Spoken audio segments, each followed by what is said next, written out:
안녕하세요. 매일 소상공인을 위한 강의를 드립니다. 메소드 특강. 오늘은 코로나 시대 스트레스의 파도 위에서 균형 잡기에 관련된 강의를 맡게 된 강로하 강사라고 합니다. 만나서 반갑습니다. 네. 코로나 시대 스트레스 위에서 파도 위에서 균형 잡기. 앞에 보이는 사진을 보시면 되게 멋진 파도 위에서 서핑을 하는 모습이 보이실 텐데요.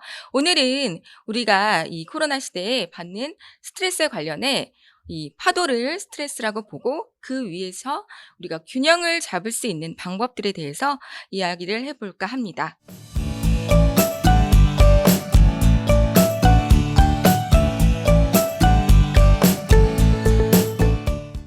오늘은 스트레스 관련된 내용을 여러 가지 꿀팁들과 함께 이 코로나 시대를 우리가 어떻게 잘 대처하고 관리할 수 있는 그런 이야기들을 한번 해볼까 합니다. 먼저 스트레스라는 단어 많이 들어보셨죠? 스트레스라는 얘기를 말씀드렸더니 이미 또 스트레스를 받고 계신 분들도 있으실 텐데요. 스트레스라는 이 단어를 한번 어학사전 찾아보면 심리적으로 어려운 환경에 처할 때 내가 느끼는 감정이나 또 신체적인 상태 이런 것들을 우리가 스트레스라는 단어로 지칭하곤 합니다. 따지고 보면 외부적인 모든 물리적인 자극들을 모두 우리가 스트레스라고 하는데요. 스트레스를 만드는 요소들은 굉장히 많이 있습니다. 인간관계라든지 그리고 우리가 직장 생활을 할 때 그리고 지금처럼 이 코로나 시대가 계속 끝나지 않고 유지되는 이 상황도 우리 스트레스를 굉장히 많이 받는 상황이기도 하죠. 그리고 친구들과의 관계에서 또 부부관계, 여러 가지 인간관계 속에서 스트레스는 뗄래야 뗄 수 없는 존재이기도 합니다. 그렇다면 이 스트레스를 우리가 어떻게 관리를 해야 할까요? 네, 스트레스 원인을 한번 살펴보도록 하겠습니다. 제가 뉴스 기사를 한번 가져와 봤는데요. 스트레스의 원인이 상당 부분 요즘엔 이 코로나19 때문에라는 말을 많이 하고 많은 기사들이 연일 쏟아지고 있는 상황입니다.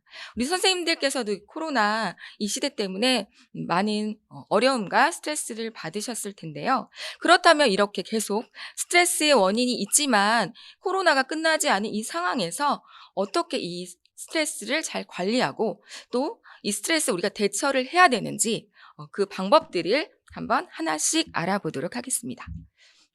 스트레스의 영향 면에서는 우리 자영업자 분들께서 가장 많은 높은 수치의 스트레스를 받으신다는 이 수치적 통계가 나왔습니다. 그 뒤 연이어서 주부들이나 우리 아이들 그리고 학교에 잘 가지 못하고 친구들과 잘 어울리지 못하는 어린 아이들까지 스트레스에 많이 노출되어 있는데요. 이 스트레스 코로나 때문에 코로나19와 또 우울이라는 단어에 블루라는 말을 합성해서 요즘엔 코로나 블루라는 신종 단어도 생기기도 했습니다. 이 코로나 블루 시대인데 더 이상 이게 더 악화되면 코로나 레드 그리고 락다운까지 걸리는 코로나 블랙 상태까지 갈 수 있다고 하니 우리가 스트레스 관리를 잘 해야 될 것 같습니다. 그렇다면 우리 선생님들께서는 혹시 오늘 언제 스트레스를 받으셨을까요? 네.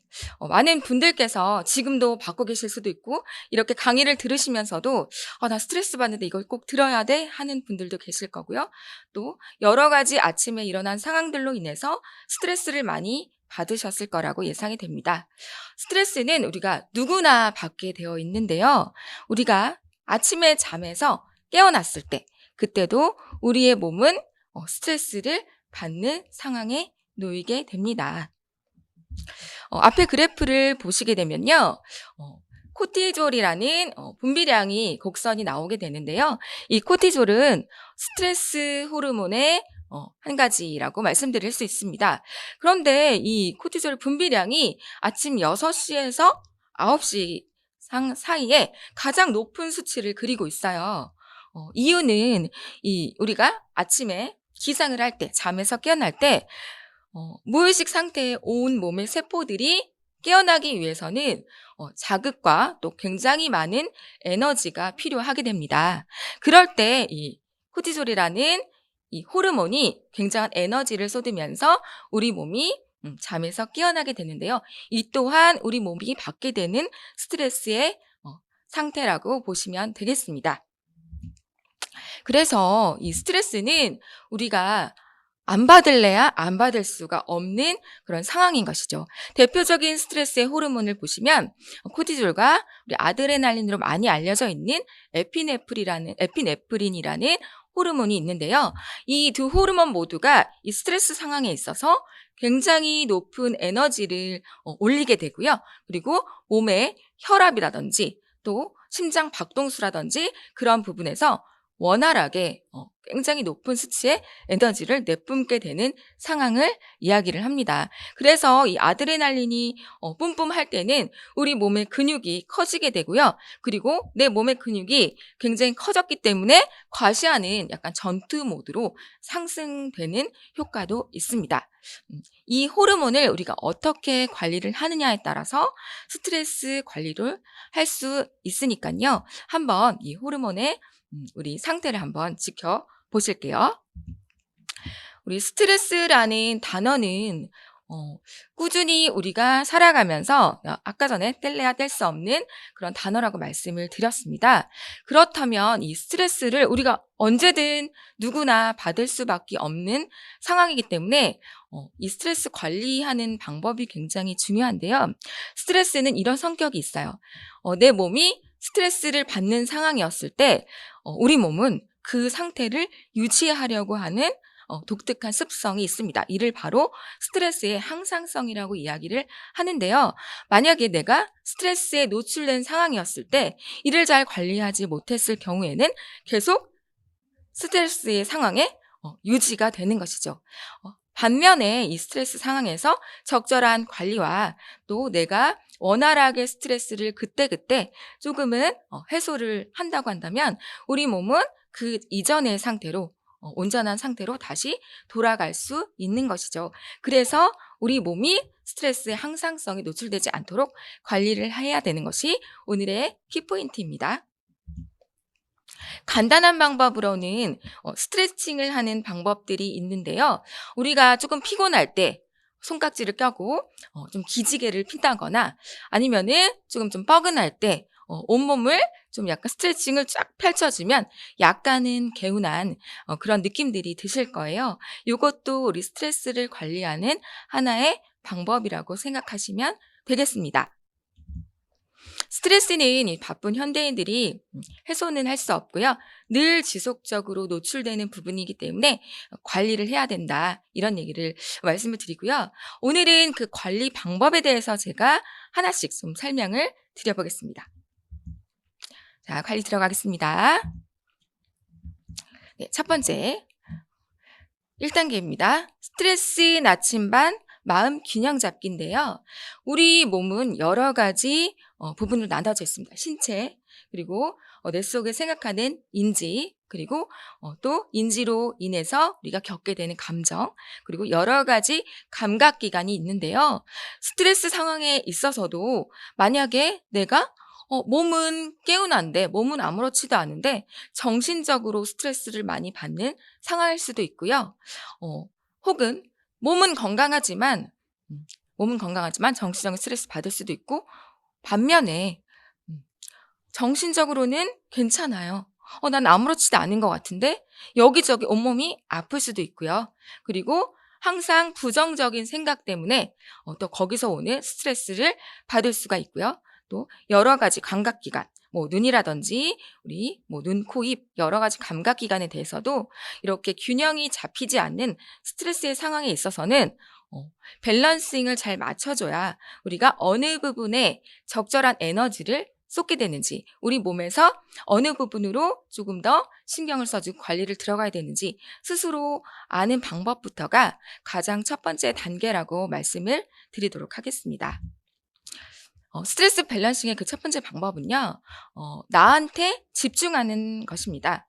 일단 내 상태가 어떤지, 그리고 내 감정이 어떤지, 그리고 내 감각기관이 어떤 쪽으로 향하고 있는지 우리는 잘 인식하지 못하고 살아가고 있어요. 왜냐하면 굉장히 바쁜 이 생활 속에서 또 일을 하면서 또 공부를 하면서 여러 가지 자기가 처한 환경에 열심히 살다 보면 이렇게 나 스스로에 대해서 좀 생각하고 오롯이 나에게 집중하는 시간들이 굉장히 적어지고 또 할애를 덜 하게 됩니다. 이는 모두 우리나라 사람들이 굉장히 열심히 살아가는 모습 때문이기도 한데요. 이런 여러 가지 신체나 인지 또 감정 오감이 균형 감각이 이루어지지 않으면 한쪽으로 치우쳐지게 되고 그쪽으로 더 극심한 스트레스를 받게 될 수 있습니다. 그래서 우리는 나만이 가질 수 있는 스트레스의 관리 방법을 하나씩 만들어 두는 것도 굉장히 중요하고요. 어떤 식으로 그 스트레스 방법을 인지를 하고 또 맞는 나만이 좀 해소할 수 있는 이 스트레스 방법을 찾는 것도 이 밸런싱을 유지할 수 있는 큰 방법 중에 하나가 될 수도 있습니다. 그다음에는 이 균형된 방법들이 굉장히 중요하다고 말씀을 드렸었는데요. 하나씩 하나씩 부분에 대해서 더 자세하게 이야기를 해 보도록 하겠습니다. 먼저 이 스트레스 인지인데요. 여기서 말하는 인지란 우리가 생각하는 것을 이야기를 합니다. 스트레스 인지란 즉 스트레스 상황이다라고 내가 인식하게 되는 부분을 우리가 스트레스 인지라고 이야기를 하게 됩니다. 스트레스에서는 자동 생각, 즉 경험에 의한 내가 뇌 속에서 인식하는 부분들이 있고요.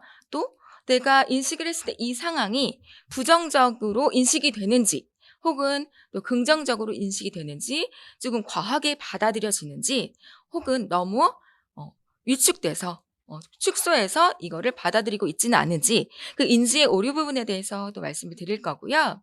그 여러 가지 인지 오류에 따라서 우리는 인지 스위치를 켜게 됩니다.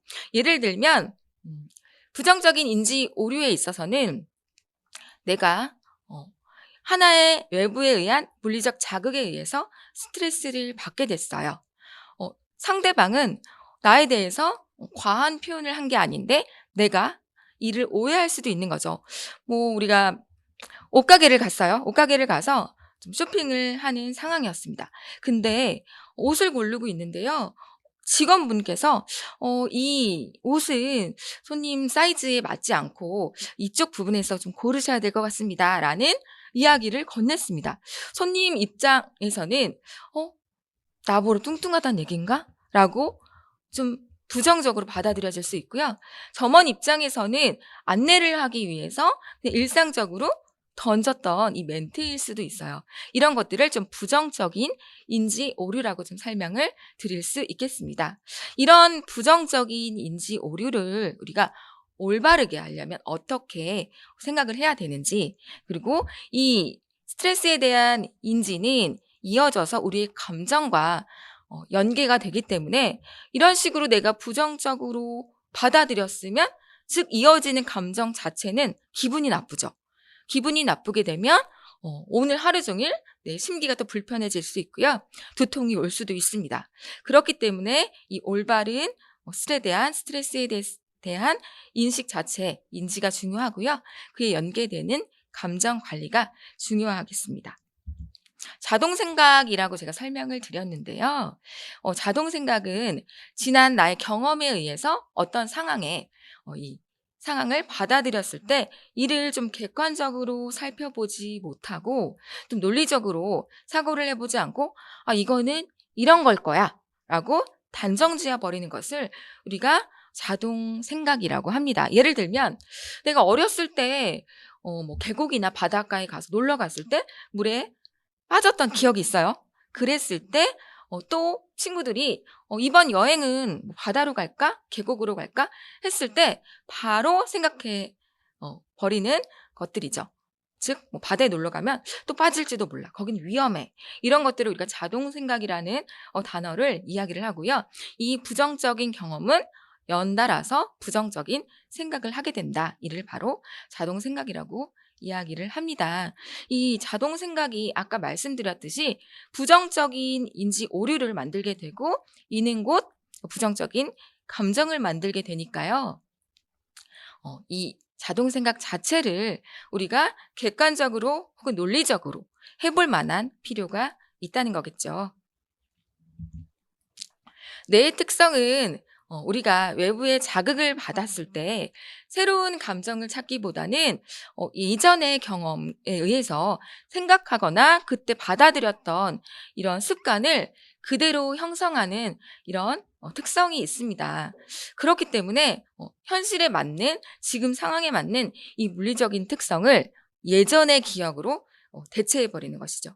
그래서 이 부정적인 인지 오류의 습관을 바로잡기 위해서는 이 외부에 대한 자극을 우리가 자동 생각에 의해서 단정 짓기보다는 다시 한번 좀 돌이켜서 논리적으로 혹은 객관적으로 생각해 볼 필요가 있고요.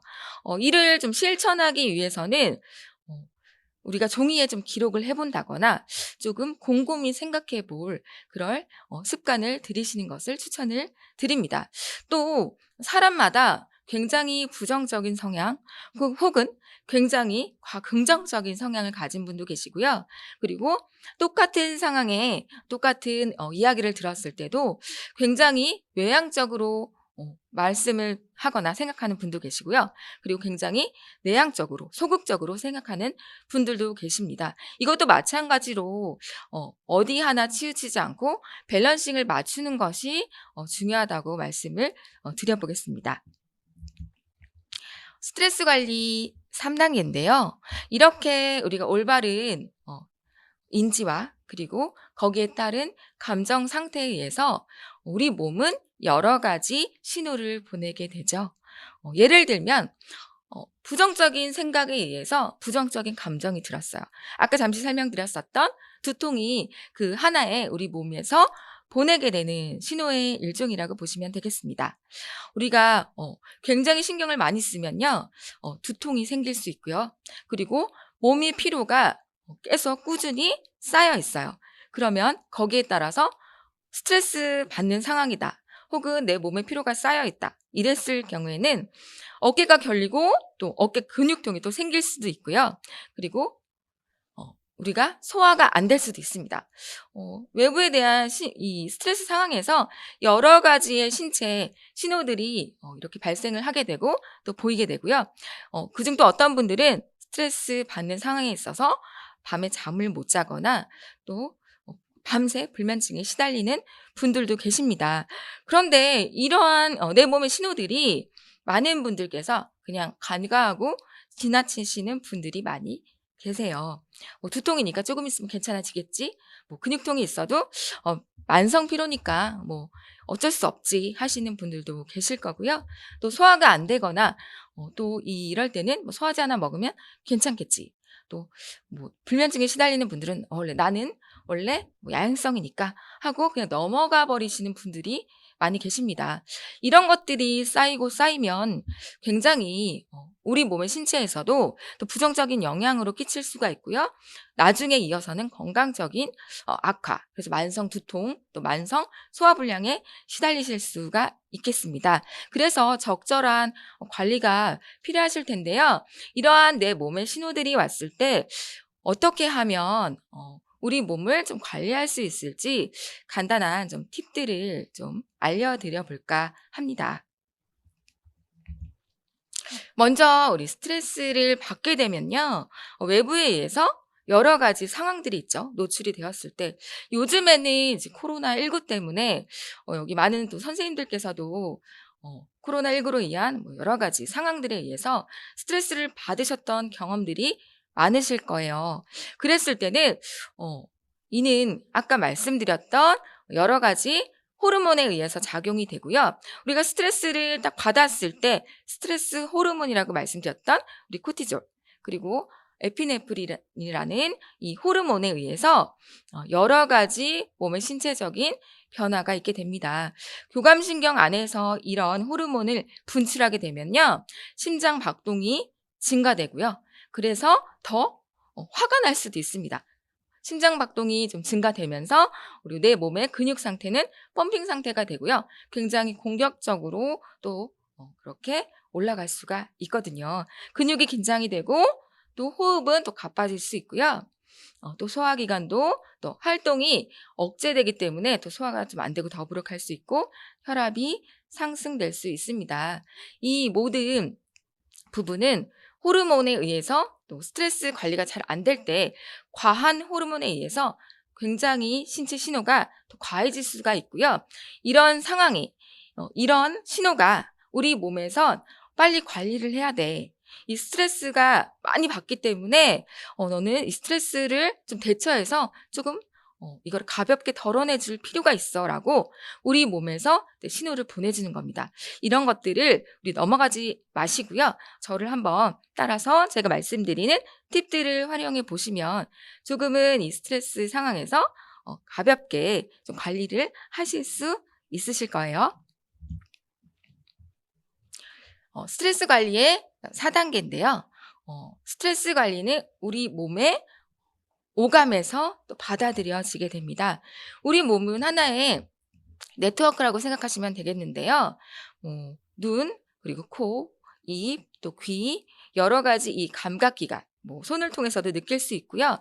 이런 오감이 보는 모든 상황에 의해서 이게 스트레스 상황이 될 수도 있고 또 그대로 이제 받아들여지는 이 상황들을 판단을 하게 됩니다. 그래서 모든 오감들은 하나의 우리 몸의 뇌 속에 네트워크로 형성이 되고 있고 그렇기 때문에 이 오감 관리 또한 굉장히 중요하다고 볼 수가 있겠습니다. 이 오감은 알고 계시겠지만 우리 시각, 그리고 미각, 청각, 후각, 그리고 촉각에 의해서 형성이 되어지는데요. 우리 시각은 우리가 시신경이라고 말씀드리는 이 눈이죠. 눈은 외부의 자극을 약 70% 이상 눈으로 받아들이고 있습니다. 그렇기 때문에 내가 보는 이 눈으로 바라보는 모든 상황이 스트레스가 상황이었을 때 그 스트레스 지수가 굉장히 높이 올라가게 되는데요. 예를 들면 우리가 여러 가지 상황이 있겠지만 스트레스 상황, 너무 바쁜 모습들이 내 눈앞에 펼쳐지고 있어요. 그러면 마치 나도 거기에 따라가서 빨리빨리 움직여야 될 것 같은 이 눈으로 보여지게 되는 느낌도 있을 거고요. 이는 또 아침에 교통 상황에서 교통체증에 있어서도 차가 막혔을 때, 그랬을 때도 우리가 시각으로 느껴지는 스트레스 상황으로 인식이 될 수도 있고요. 그리고 이는 또한 시각이기 때문에 또 반대로 시각으로 관리를 할 수도 있습니다. 눈으로 보여지는 우리 시각의 스트레스 관리. 예를 들면 높은 산을 오를 때, 우리 먼 산을 바라볼 때 어떤 느낌이 드시나요? 좀 편안하다. 또 숲에 있을 때나 이랬을 때도 초록색을 보면 좀 시각이 안정화되는 그런 느낌을 받으실 수가 있는데요. 이 또한 우리 시각에 의한 관리, 시각 테라피라고 생각하시면 되겠습니다. 연달아서 미각, 청각, 후각, 촉각들이 있는데 우리 이 관리할 수 있는 오감 관리 방법에 대해서 한번 알아볼게요. 첫 번째 시각 테라피인데요. 시각은 여러 가지 스트레스 상황에 있어서 우리가 눈으로 보여지는 색채, 즉 색깔로도 힐링을 할 수가 있습니다. 제가 지난 주말에 등산을 다녀왔었는데요. 북악산에 다녀와서 높은 산에 올라서 먼 산을 바라보면서 굉장히 힐링되는 느낌을 받을 수가 있었습니다. 이런 것처럼 초록색을 보면서도 또 나무나 이 산이나 숲을 보면서 우리가 눈이 힐링되는 그런 효과를 가지실 수가 있고요. 혹은 또는 우리가 전시회를 갔을 때 미술 작품을 눈으로 볼 때도 그 많은 색깔들도 보면서 우리 눈은 그대로 힐링이 되고 있는 상태가 되는 거예요. 물론 좋아하는 작가 그리고 좋아하는 그 그림의 스토리도 영향력이 있겠지만 가장 많은 영향력은 우리 눈으로 보여지는 이 색채에 있다라고 생각하시면 되겠습니다. 그리고 미각 테라피에서는요. 혹시 맛있으면 0칼로리라는 우리 말을 들어보셨을까요? 이는 어떻게 먹는데 0칼로리가 될 수가 있어? 라고 이해를 가지 않는다라고 생각하실 분도 계실 텐데요. 자세하게 말씀드리면 우리가 먹을 때 음식을 먹을 때 혹은 사랑하는 사람들과 우리 가족들과 내 연인과 맛있는 맛집을 찾아다니거나 음식을 먹을 때 그럴 때 우리는 행복 호르몬인 세로토닌 그리고 오렉신이라는 호르몬이 분비가 됩니다. 이 호르몬이 분비가 될 때는요, 감정이 굉장히 온화해지고요. 그리고 굉장히 즐거워지고요. 이 오렉신은 우리 몸에 비만 예방을 도움을 줄 수 있는 또 호르몬이기 때문에 말 그대로 맛있으면 맛있게 먹으면 0칼로리다라는 말이 어느 정도 타당성은 있다고 보시면 되겠고요. 조금 더 말씀을 드리자면 음, 폴리페놀이라는 이 다크 초콜릿이라는 그 초콜릿 안에서도 우리가 호르몬을 관리할 수 있는 스트레스 호르몬을 관리할 수 있는 성분이 발견이 됐기 때문에 다크 초콜릿을 너무 과하지 않게 좀 섭취를 하시는 것도 우리가 당 떨어졌다 이야기를 하시잖아요. 그랬을 때 이 초콜릿의 성분도 우리가 스트레스 관리에 도움을 줄 수가 있다라고 우리가 알고 계시면 되겠습니다. 청각에서는 우리가 좋아하는 음악을 듣는 게 저는 가장 좀 추천드리는 방법 중에 하나인데요. 우리 선생님들께서도 핸드폰에 내가 좋아하는 음악 리스트 하나씩은 다 갖고 계실 것이라고 생각을 합니다.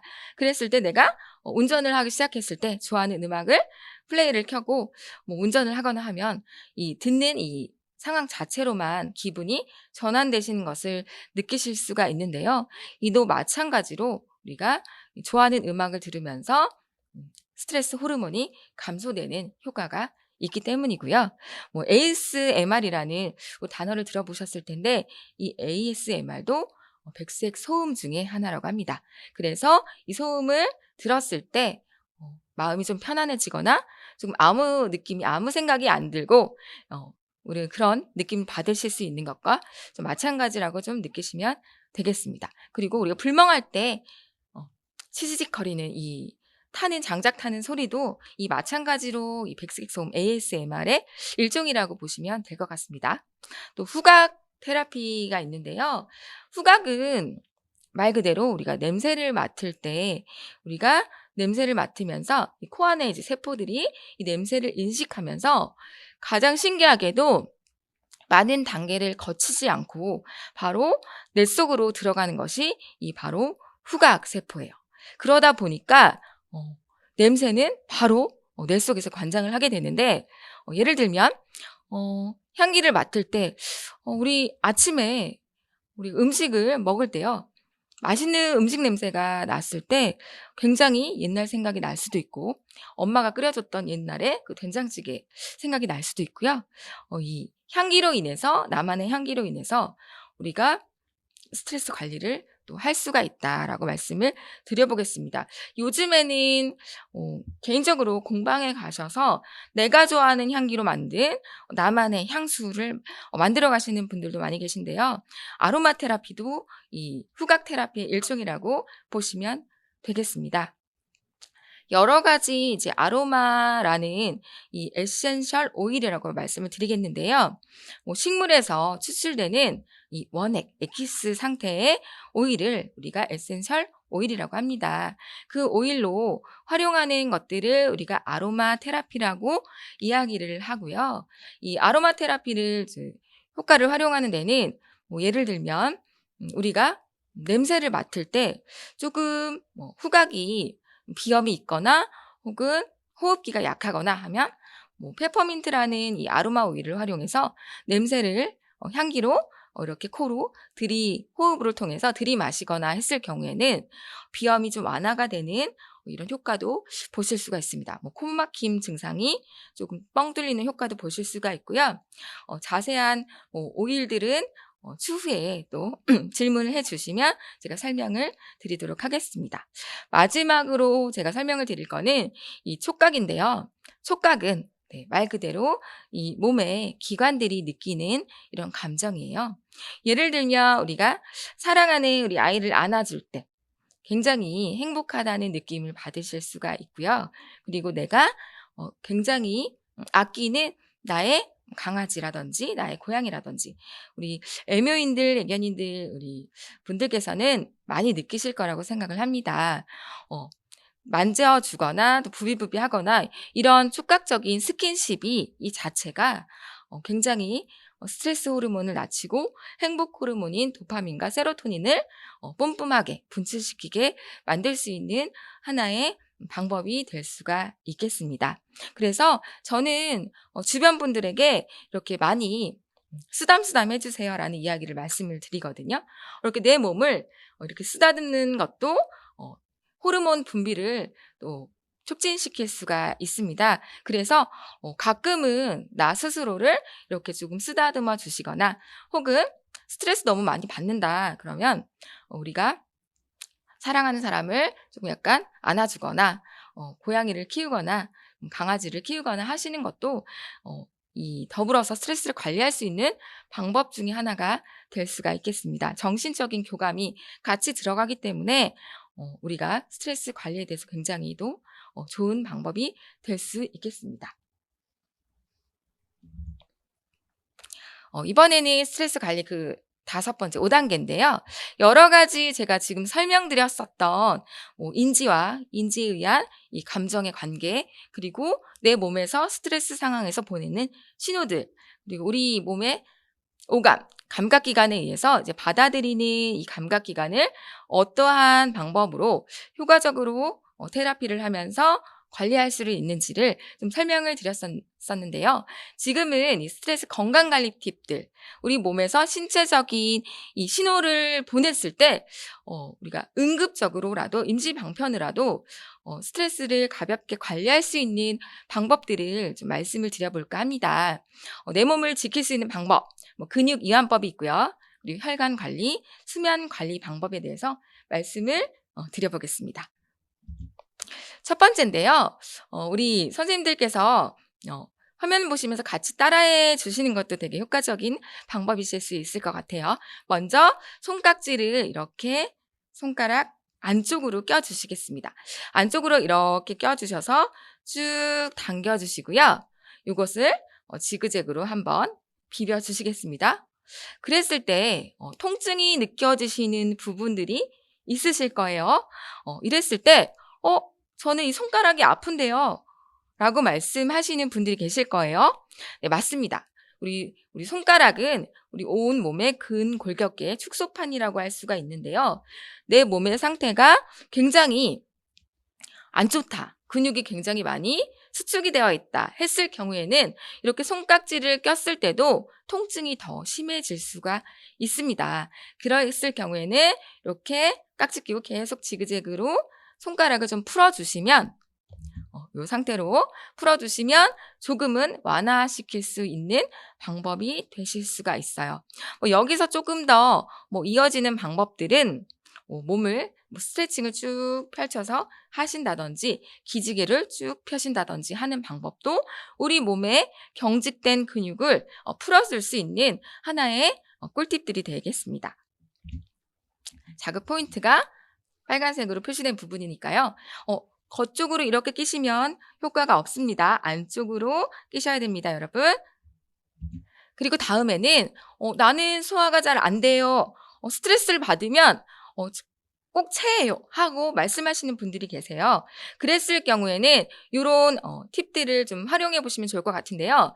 이 손가락, 손의 엄지와 검지 사이에 움푹 들어간 부분이 있습니다. 이 부분이 합곡혈이라는 혈자리인데요. 이 부분을 굉장히 좀 세게 누르셔야 돼요. 굉장히 꾹 누르시고 뗐다가 꾹 누르시면 임시적으로 좀 소화가 조금 내려가는 효과를 보실 수가 있습니다. 급체를 하셨거나 소화불량이 좀 잦으시거나 혹은 스트레스 받으면 나는 꼭 소화불량이 있어요 하시는 분들은 이 방법을 좀 활용해 보시면 좋겠습니다. 그리고 이번에는요, 스트레스를 받았을 상황에 또 하나 소화불량에 관련된 혈자리 하나를 더 말씀드리겠는데요. 손을 주먹을 쥐고 두 마디의 손가락을 손목 부분에서 지나쳐서 두 마디 지나고 그 다음 빨간색으로 표시된 부분인데요. 그 부분은 바로 내관혈이라는 혈자리인데요. 이 혈자리를 꾹 누르시는 것도 우리가 소화기관에 작용하는 부분이기 때문에 아까 전에 그 합곡혈처럼 이 부분을 꾹 눌러주시면 소화불량이나 스트레스 상황에 있어서 좀 약간 구토가 나거나 좀 속이 메스껍거나 하실 경우에 활용하실 수 있는 우리가 응급처치 방법이라고 생각하시면 될 것 같습니다. 다음에는 외관혈인데요. 외관혈은 우리가 손등에서 보여주실 수 있습니다. 손등에 마찬가지로 손목 부분에서 2마디 정도 위에 지나서 빨간 부분인데요.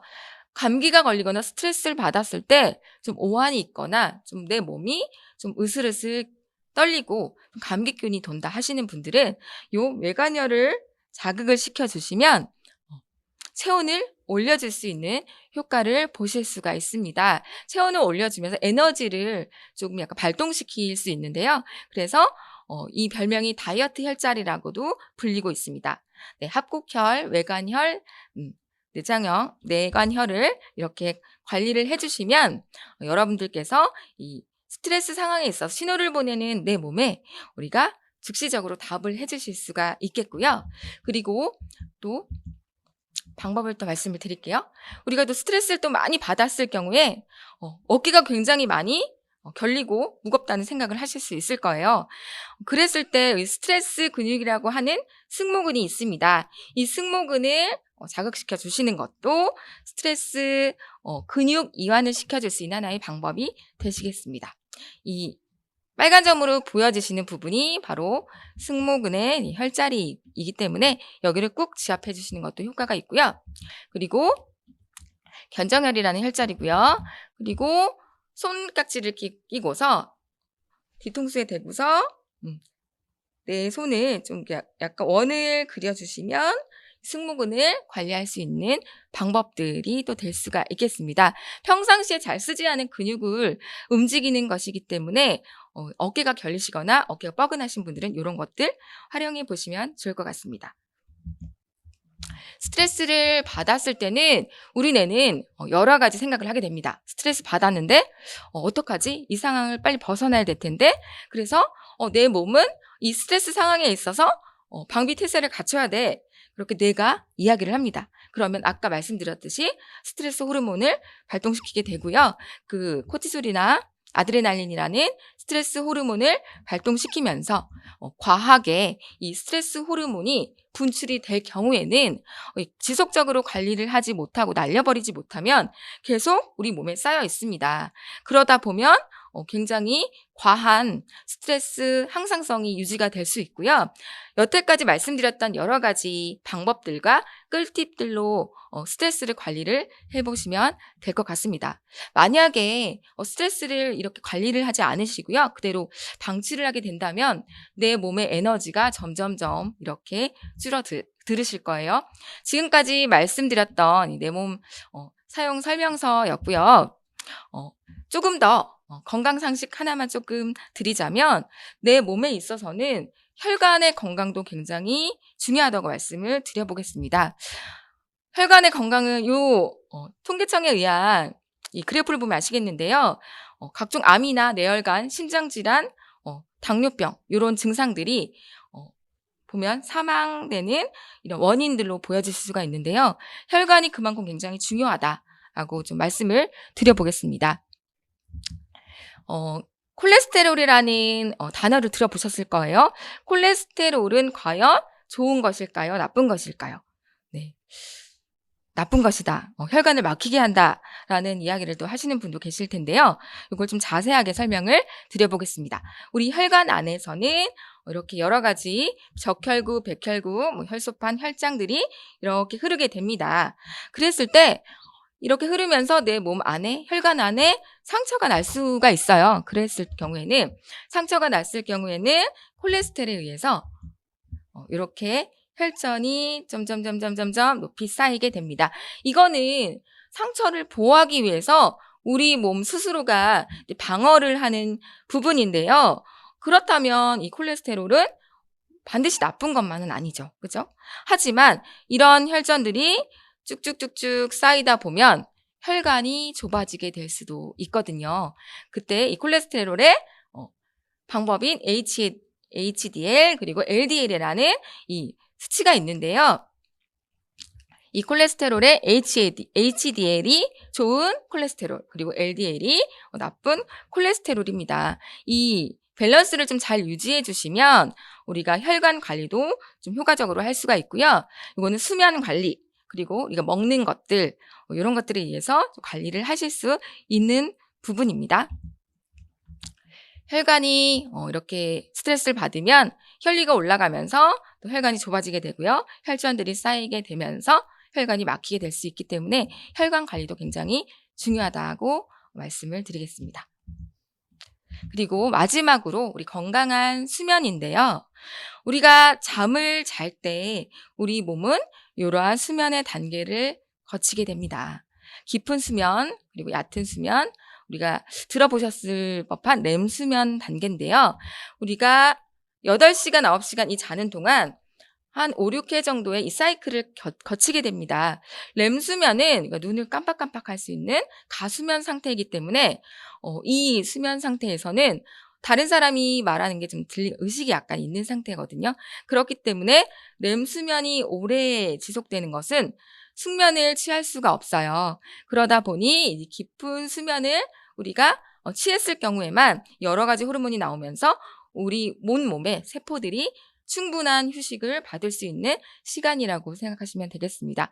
핸드폰을 너무 가까이 두시거나 블루라이트를 또 눈앞에 두시거나 잠을 잘 때 조명을 너무 밝게 두시는 것도 이 질 좋은 수면을 할 수 없는 방해 요소가 되기 때문에 수면을 한번 체크를 해보시는 것들도 추천을 드려보겠습니다. 제가 지금까지 많은 스트레스의 관리 방법에 대해서 좀 설명을 드렸었는데요.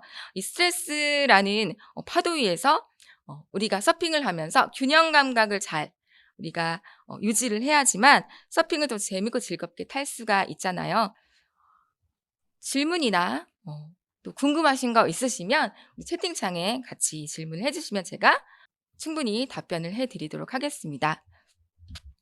스트레스 관리 지금부터 잘 유지해 주시고요. 알고만 있으면 안 되고 우리가 액션 하셔야 됩니다. 스트레스 관리 지금부터 시작해 주세요. 감사합니다.